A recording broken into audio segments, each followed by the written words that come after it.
얘기 들어보니까 좀 심각하네요. 네. 그러니까 지금 한국 사회 자체도 네. 상당히 작양화되고 있고 그렇죠. 네. 사회주의에 우호적인 분들 네. 늘어가고 있고, 근데 솔직히 자기는 자유민주주의나 이런 네. 체제를 수호하면서도 기세에 눌려서 말도 못하고 막 이런 분위기 이렇게 네. 있는데, 좀 학교에서도 사실상 뭐 그런 신학대회조차 그런 분위기가 있고, 네.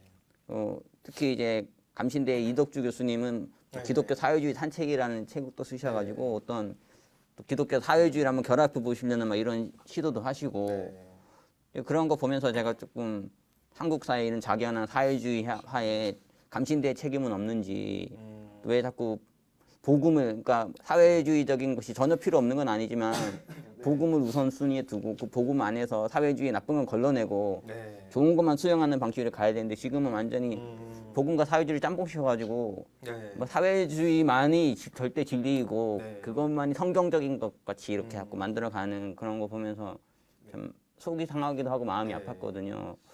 그러니까 이런 상황을 좀 어떻게 봐야 될까요? 사실 이 질문 자체가 앞에 질문하셨던 것과 상관없는 질문이 아니고 굉장히 연관이 되는 질문인데, 퀴어 신학이라든가 동성애에 대해서 지지하는 이런 발언과 또 사회 공산주의 체제에 대해서 기독교 신앙에 옹호하는 발언은 큰 맥을 같이 하고 있어요. 뭐냐면 자유주의 신학이라는 맥인데, 이 자유주의 신학이라는 거에 대해서 오해를 하시는 분들도 계실 거예요. 이 자유주의 신학이라는 것은 쉽게 얘기해서 예수님을 구세주로 믿는 건 아니에요. 하나의 도덕적, 윤리적 스승으로 믿습니다. 믿고 따르고 이렇게 하는데, 이 자유주의 신학자들은 18세기 계몽주의 사고관에 함락돼 있기 때문에 이 성경 속에 나타난 기적 사건들, 또 예수 그리스도의 부활이라든가 십자가라든가 동정여 탄생 이런 걸 믿질 않아요. 재림 당연히 안 믿고 각종 기적 사건들에 대해서 부정하죠. 그렇기 때문에 그런 기조 속에 있으면 다 안 맞게 돼요. 예수님을 윤리적 도덕 스승으로 따르는 것도 사실은 불가능해져요. 왜냐하면 구세주 예수님을 믿지 않으면 그 인격이 무너질 수밖에 없어요. 저는 그거를 목회 현장 오면서 더 깨닫거든요. 성도들이 변화되는 데 있어서는 산상수훈의 가르침을 윤리적 도덕적 가르침을 가르치는 게 아니고 예수님이 우리의 구세주다라는 사실을 분명히 인지시킬 때 그것이 실현이 가능해지더라고요. 그래서 이게 이제 대실패인데 마찬가지의 맥락인 것 같아요. 이게 기독교 신앙 안에서 그 잘못된 학습들이 있어요. 자유주의 신학과 더불어서 어떤 수업이 있었느냐 하면 종교다운주의 수업이 있었어요. 그래서 제가 학교 다닐 때는 그 인류와 종교라는 과목 시간에 그때 이제 당시 교수님이 그 예수 그리스도 외에도 구원이 있다 이렇게 얘기를 했어요. 이렇게 가르치고 또 그런 가르침과 사상에 기반해서 레포트를 쓰거나 그걸 지지하지 않으면 학점에 불이익을 줬어요. 네. 그러면은 학생들이 싫더라도 어떻게 참고 이렇게 맞춰야 되거든요. 이제 이덕주 교수님의 기독교 사회주의 산책을 언급하셨는데, 이덕주 교수님, 우리 이덕주 선생님은 굉장히 젠틀하고 그래도 나름 신앙적인 면모가 있으신 분이에요. 저는 나쁘게 이해하고 싶진 않아요, 그분에 대해서. 또 한국교회사에 있어서 아주 그 대가입니다. 근데 저는 한편으로는 좀 안타까운 거는 좀 균형감이 더 갖춰졌으면 하는 안타까움이 있어요. 예를 들어서 이 고당 조만식 선생님에 대해서는 굉장히 높게 평가해요. 그런데 우남 이승만에 대해서는 그러니까 독재자, 살인마 이거는 끝이에요. 그렇게 평가하게 되면 이 이승만 같은 경우는 감리교 장로님이고 또 공과 과가 있을 때 한성 감옥에서 했던 공예 부분이 분명히 있기 때문에 감리교 신앙인이라면 그분에 대해서 다른 교단과 다른 사람들이 비판할지언정 우리는 좀 변호하는 입장을 취해야 이게 모양새가 맞는데 이상하게 그 공산주의 기독교 그런 분들 민족 지도자들을 더 띄우고 이런 반공 사상을 갖고 있는 분들은 독재자, 뭐 친일파, 뭐 이런 식으로 프레임 대결 구도를 짜서 학생들한테 주입하는 거에 대해서는 저는 단호하게 거부를 합니다. 그리고 이번이 나빠서 그런 게 아닌 게 아니고 너무 낙관적인 성격이라 그런 게 아닌가라는 생각이 있어요. 저는 개인적으로. 어떤 얘기냐면 사도행전에 보면 모든 것을 나누고 모든 것을 공유해서 쓰는 부분이 있어요. 근데 그거를 이제 공산주의 시스템하고 굉장히 비슷하게 매치를 해서 그런 설명을 하는 거예요.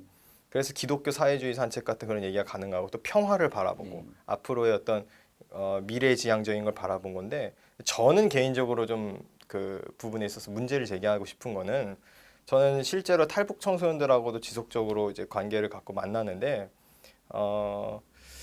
사도행전에서 나오는 그 모든 걸 나눠 쓰는 모델이 과연 정치적 공산주의의 모델이겠느냐?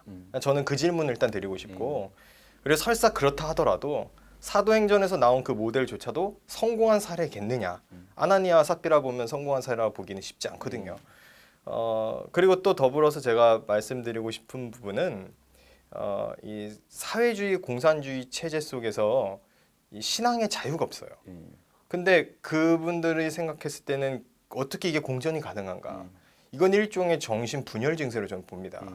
어떻게 그들이 변화될 것이다. 계속 지원해주고 계속 물질적으로 대주면 변화될 것이다. 그래서 이 책의 말미에 보면 사마리아랑 비교를 해요. 북한의 어떤 사마리아랑 비교를 해놓은 거죠. 우리가 그들을 차별하고 있다 이런 식으로 얘기하는데 기본적인 전제가 좀 달라야 돼요. 이스라엘의 사마리아랑은 좀 다른 우리가 그런 식으로 이 사람들의 편견을 갖고 공격하는 게 아니고 만약 그렇다고 한다면 오히려 제가 드리고 싶은 게 왜 북한 인권에 대해서 말 못하는가. 그리고 정작 그들의 종교적 자유에 대해서는 왜 이야기하지 않고 그들의 체제를 존중해 주는 것을 더 고민하는가. 이 조그련 이런 단체들이 자꾸 그런 걸 해요. 그리고 실제로 우리 감리교 소속 NCCK에 소속되어 있는 감리교단 어른들이 많이 그런 운동에 참여하고 있어요. 저는 그게 과연 기독교 신앙인가 참 의문을 던지지 않을 수가 없습니다. 그래서 그 부분에 있어서도 좀 분명한 목소리를 내야 되고 그리고 무엇보다도 예수 그리스도 외에 구원이 있다라는 그런 가르침이 이거는 기독교적인 가르침이 아니고 반기독교적인 가르침인데 이것이 신학교 안에서 수업으로 가르쳐질 수 있는 부분은 절대 아니겠다. 감사한 거는 제가 졸업한 지 꽤 됐어요. 근데 지금 좀 덜 하고 있다는 얘기가 있습니다. 그리고 또 총장님이 복음적인 분이 오셔서 좀 회복하는 분위기로 이제 그려지고 있다는 소식을 제가 들었는데 그럼에도 불구하고 여전히 그 운동권 학생들이 있고 그들이 목소리를 내고 있고 그들이 다양하게 학생들의 그 물을 흐려놔요. 네. 그러니까 지금 뭐 네. 역사적인 예수, 그 인간 예수에 대한 그런 자유적인 네. 신학. 근데 또 한편에서는 이제 캐리그마 그리스도론이라고 해서 좀 네. 신학적 보수적인 복음주의적인 견지를 이렇게. 근데 이게 참 네. 공전이 불가능하다고 보시는 건가요? 저는 완전히 불가능하다고 봅니다. 그거에 대해서는 너무나도 명백하게 얘기할 수 있는 게 이거는 이제 자유주의 신학의 여태껏 하나의 조직 신학 분과 소위 교리에 대해서는 예수 그리스도의 구원의 유일성을 제가 견지했는데 이거는 성서학 분야이에요. 성서 신학, 소위 이제 성경 신학이라고도 하는 이 성경 신학 부분인데 우리 선생님들은 제 감신대 선생님들 같은 경우에 독일 유학 선생님들이 많았어요. 근데 루돌프 불트만이라는 학자의 영향을 많이 받은 거죠. 이거는 자유주의 신학과는 조금 결이 다른 신정통주의라는 견해인데 신정통주의 신학에서는 칼바르트 같은 위대한 신학자도 물론 있습니다만 루돌프 불트만 같은 경우 예수 그리스도의 기적 사건을 믿질 않아요. 그런 기적 사건들을 믿지 않고 또 더 나아가서 부활을 믿지 않는 분들이 있어요. 신학 교수님들 가운데도 있고 그거는 감신뿐만이 아닙니다. 이거는 한신, 성공회, 연신, 뭐 장신에도 제가 얘기를 여러 번 들었어요. 그리스도의 부활을 믿지 않고, 그러니까 그 과학적이고 합리적인 이 이성 사고관에서 납득될 수 없는 거는 다 배제하겠다라는 건데, 그러면 이제 학생들이 어떤 마음이 들어요? 아, 그게 무슨 기독교야? 이런 마음이 당연히 들 거예요. 근데 그 분별을 흐리기 위한 장치에 아주 그 교묘한 문구가 있어요. 너네는 사실이 아니면 못 믿냐? 이런 얘기를 해요. 사실이 아니어도 믿을 수 있는 게 진짜 신앙이다. 이렇게 가르쳐요. 그래서 그 예수 그리스도의 십자가 꼭 사실이어만 믿을 수 있냐? 부활이 사실이어만 믿을 수 있냐? 그것이 사실이 아니어도 믿을 수 있어. 너네가 진짜 신앙인이다. 이렇게 얘기해요. 굉장히 신앙이 있는 것처럼 보여지고 많은 학생들이 거기에 선동당합니다. 실제로 복음적인 학생들도 그 말에 납득이 돼서 이것이 사실이 아니어도 나는 교회에서 가르칠 수 있어라고 스스로 자기 최면을 걸어요. 근데 사실이 아니어도 믿을 수 있다라는 말은 망상입니다. 그거는 그 문제가 있는 신앙이에요. 그건 실존주의 철학적 사고에서 나오는 건데, 그래서 그들에게 만약 부활이 믿습니까라고 물으면 그들은 이 교리와 장정법도 있고 또 목사 안수를 받으신 분들이기 때문에 부활 믿어요라고 대답해요. 근데 역사적 사실로는 안 믿어요. 그러니까 실존적인 철학 개념으로는 믿는다는 거예요. 그러나 역사적 사실로는 믿지 않는다는 겁니다. 그러면은 역사적 사실로서 그 팩트로서 부활을 믿지 못하는 사람이 과연 기독교 신앙인이겠는가? 과연 구원받은 그리스도인이겠는가라고 대중적인 성도들한테 물으면 성도들이 과연 그 말에 얼마나 동의를 하고 납득을 할 수 있을까요? 저는 이거는 기독교 신앙을 교묘하게 파괴하는 여러 가지 방법 중 하나라고 봐요. 아까 앞서 얘기했던 퀴어 신학이라든가 공산사회주의적인 이런 개념의 이데올로기적 이념 문제는 솔직히 말해서 어렸을 때부터 신앙생활을 잘 해왔거나 기독교 교리 체계가 분명하거나 성경을 1독 이상 했으면 분별할 수 있습니다.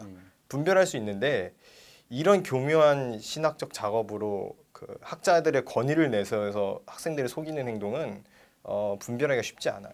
그리고 그런 분들이 목사 안수를 받고 목회 현장에 나오면 성도들의 영혼은 파탄납니다. 그래서 그거는 제가 좀 문제가 있는 바고 그렇다고 모든 감신 교수님들이 다 그렇게 얘기하냐? 그렇진 않아요.